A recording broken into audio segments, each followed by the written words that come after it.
It is indeed Fortunato, I beg your pardon. And I will wait. I can't imagine it's Bargi going on out on his own. Someone like Cinder Lunke, the Norwegian, would be a good assumption, but let's have a look. 13.7 kilometres remaining, and it's Jeremy Maison. Trying to take it home. Yeah, why not? See what you did there. 13.6 then, 3.3. Is this going to be blown away? We'll wait and see. When we get to the top, how far have we got from the peak, Matt, before we run for home? We've got about 3 kilometres at the top of this climb, and you can just see it's on a big main road, very, very good smooth surface, that tailwind behind.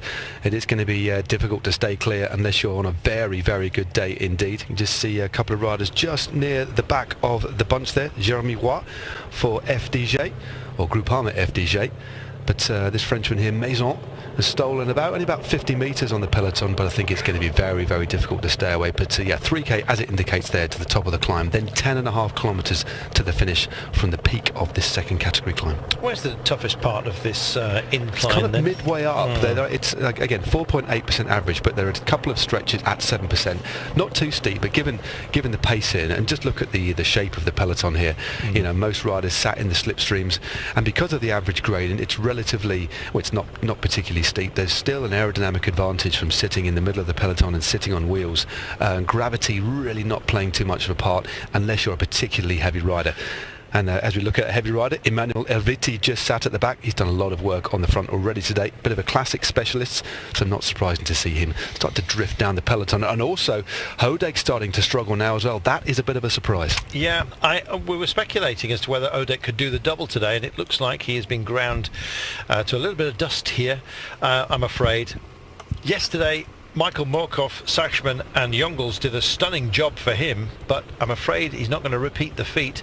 Clearly, it's been a bit wearing out there.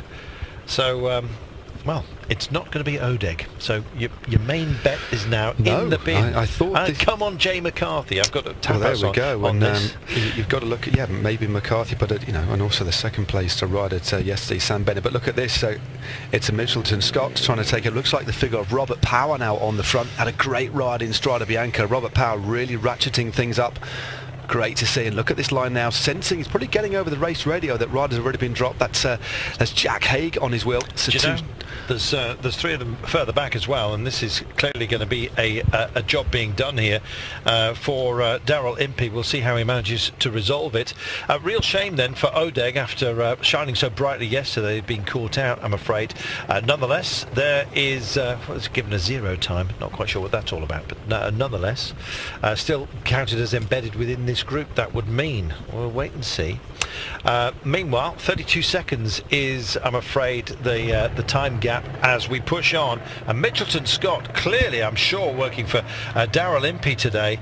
He was third on the Cadel Evans Ocean race, don't forget. Did a great job there. The man that won that also here, but I don't know. Strategy-wise, it's going to be an interesting one. Rob Power is just ahead of Carlos Verona, who's setting the pace for the entire field at the moment. They want to grind down those pure sprinters, and Hodeg is the first, I'm afraid, to turn to dust within the pack. Daryl Impey is their chosen son, surely, today for this one. Well, they know that Daryl Impey is particularly fast. He's got a good kick. He can climb very well. He can get over this sort of climb. Many riders in a little bit of difficulty. What they want to do is try and whittle this group down to maybe 40, 50 riders, and that's when Impey will have a good chance.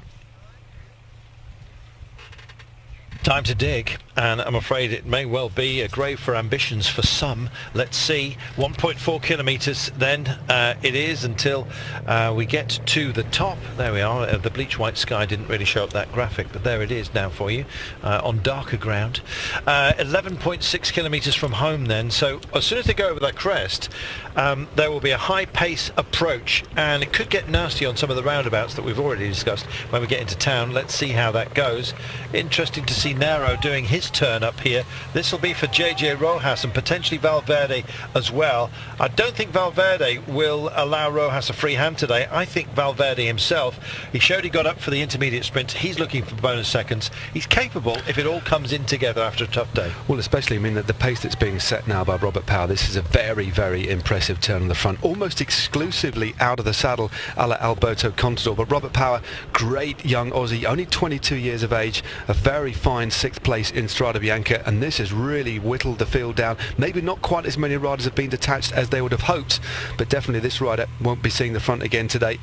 Alvaro Hodag, the race leader for Quick Step Floors, was detached pretty much as soon as the road went up, but he'll live to fight another day. Yeah, which makes us ask that question again that we posed at the beginning of the show as to whether Hodag was delivered into the perfect place and simply maintained the pace, or did he push away? He appeared to have something extra late on, but he'd been so well protected. Today hasn't been offered the same sort of protection. It's been a hard day, hasn't it? After the pace is not tardiness. We had a wind to deal with. Yeah, but just look, yeah, we've had that headwind all day, and sometimes when you've been protected all day long, riding in the slipstream of others, as we just see an attack now from one of the riders from AG2R, very, very powerful move here. Pierre Latour. Your favourite? Yeah, he's a fantastic rider. I said, watch out for him, especially for the overall. I think he started this at 200 to 1 this race, and it's the sort of terrain where he can shine. Not saying it's going to happen, but he's regarded as the new Badger amongst French journalists. They say he is the real deal. Well, they've got so much talent here. He's showing his.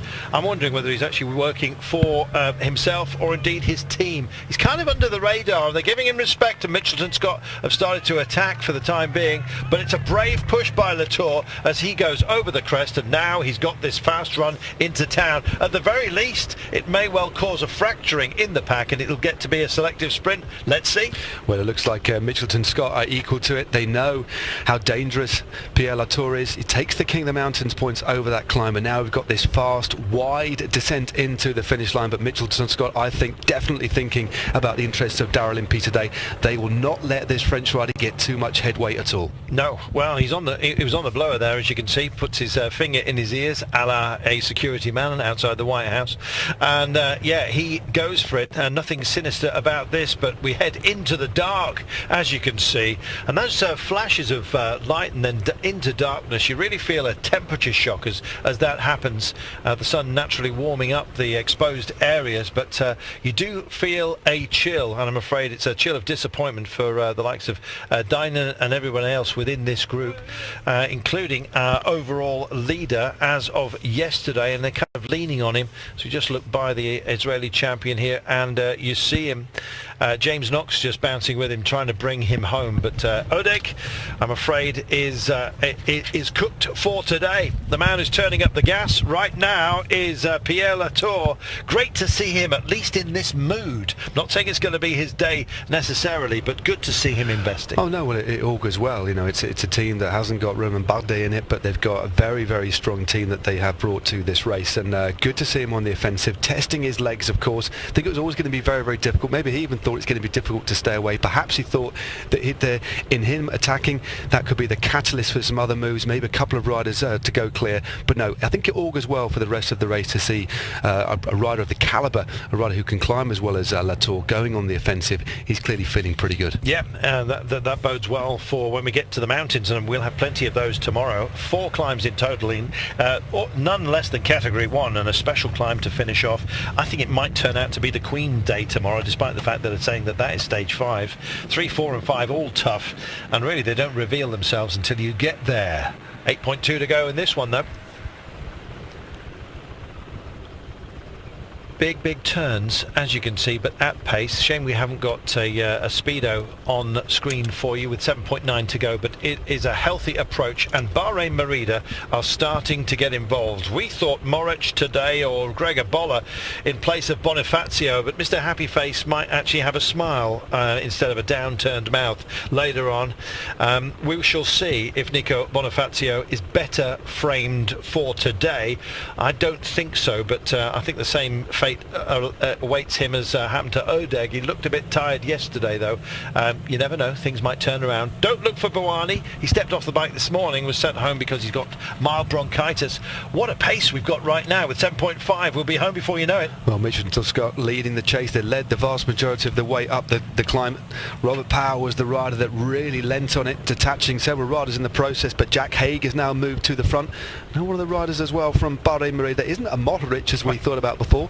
It looks like it is the style of Mohoric, 25th of course in the Milan-San Remo. Thought he might try something on the descent, but I think that's just nudging himself, moving a little bit to the front. But 7Ks to go now. Team Sky move up the inside as well. Still a very, very big group of riders here, Colton. So much opening up dead centre.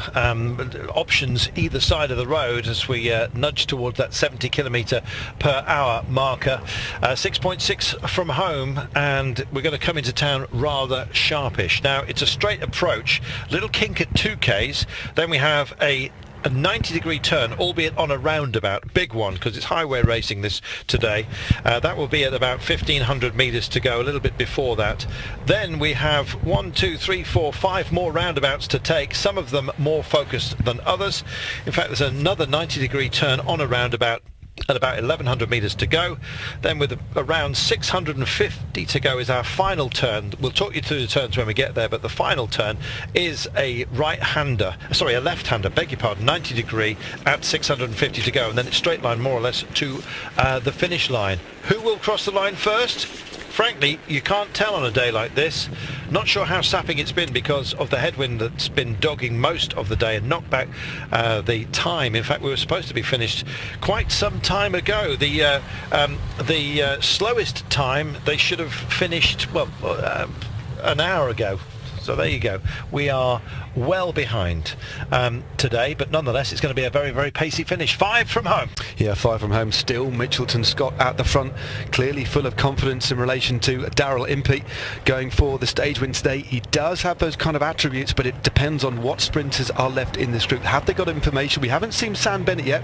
We haven't seen Bonifacio, but I'm sure given the sheer size of this group, but there are 1 or 2 fast men still in the mix, but Mitchelton Scott clearly riding to a plan, and it's Jack Haig driving hard at the front. These last few kilometres are going to tick by very, very quickly indeed. Well, Daryl Impey is going to be their chosen son, surely. I haven't seen the South Africans' national colours, I must admit, for the time being, but Mitchelton Scott here are investing an awful lot in the drive.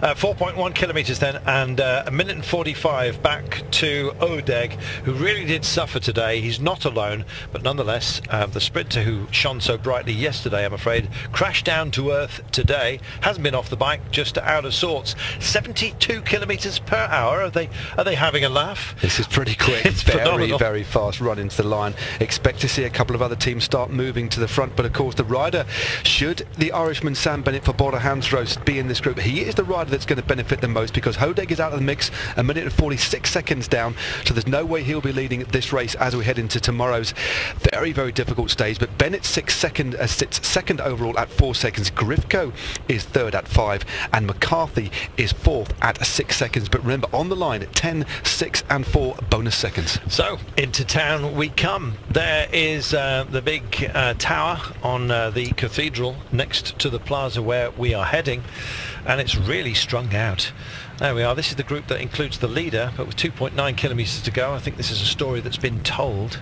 They're a minute and 45 down. It'd be nice to see this approach with 2.8 kilometres remaining. Just going over a river bridge, the leaders, by the way, and there we are. So it's from this group right now. The Mühlberger's working hard, the Austrian chap, and you can just see his red hoops coming in. Likewise, not to be discounted, Manzana Postobon, and I think Jetzer Bol may well try a cheeky one into town, but it's all, I think, possibly a bit too late. There's the plaza where we're heading for in the centre of town. 2.2 to go then, so we've got a little kind of bend, a lazy left-hander, if you like, where the road just kinks to one side, and there it is. This is that point I was telling you about. That's the 2k to go marker. So they will take this left-hander very gently, and indeed head down to that first crucial turn at 1,500 to go. About 300 metres away they are from a big roundabout. This is that secondary group, which includes the race leader. It's of no consequence, thank you. Here we are, back out and in front, and in fact it's rather select because of the pace that we've had.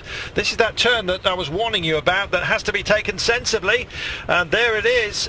It's a 90 degree, a couple of phases to it as well, but what it's done, like a tube of toothpaste that you've stepped on here, it's strung it out, and those out front have got some clear space. Flamme Rouge are rapidly approaching in a few moments time. This is just not the pictures we want to see at the moment. Apologies for it, we're not driving them, and that's more like it. So there's another big turn coming up as we approach that Flamme Rouge. I don't think we're quite there just yet. We're about 1,500 metres. In fact, there it is. Flamme Rouge has arrived, so it's a right-hander that they have already taken, and they've gone over this little intersection. So it's another little kink for you, but the big one is coming up right now. It's a left-hander, and so the right-hand side of the road is the best place to be, and it is Bahrain Merida who've got that position just for the time being. They head into this. There is your right-hander now, and they'll have more or less a reasonable view of what remains. Sorry for the confusion. They've stripped out the tacho because they don't know where they are. There is Mühlberger at the moment just working for Bora and trying to tee this up. Jay McCarthy can't see him, but he is in there, and I think it may well be Jay McCarthy who gets this one. Let's have a look. Working brilliantly at the moment. They're working so hard. Jay McCarthy still stalking. It's Mohoric shoots in second. Mühlberger still leading. Mahi Mohoric in second position. Jay McCarthy in fourth. Valverde there in fifth. Impey in about 7th place as well, the South African champion. This is going to be a big one. McCarthy wins. He's going to invest in this one. I think the Australian's going to hit the front, and he does so. Oh, this is going to be a much better finish for them, and Bora get their nose up front at the moment, but not to be outdone. Oh my goodness, Valverde said he was going to be involved if he possibly could in a sprint. Never count him out. He carries his hero's chin across the line. If it's tough, the tough get going, and that's exactly what Valverde did. Well, I wouldn't say he came from nowhere. He was about 5th or 6th wheel, but he timed that sprint to perfection. They kicked back into the headwind there, so timing was absolutely crucial. Daryl Impey came very late. It was a great sprint by Jay McCarthy. Mühlberger did a fantastic job. Mohoric was also in the mix, but he can do it all. He can time trial, he can climb, he can win sprints from 100-man groups as well. Valverde, well, if my calculations are correct, that's win number 6 for Valverde, and that win, of course, with 10-second time bonus and the bonus he took out on the road, will put him in to the race lead, and we haven't even hit the big hills yet. What a ride by Alejandro Valverde. Wow, never ever disregard this man. We said it earlier on in the programme today. Even if it's fast, he could be there, and he was. He's only gone and won it. Stage 2 goes to Valverde. Brilliant. Genius at work.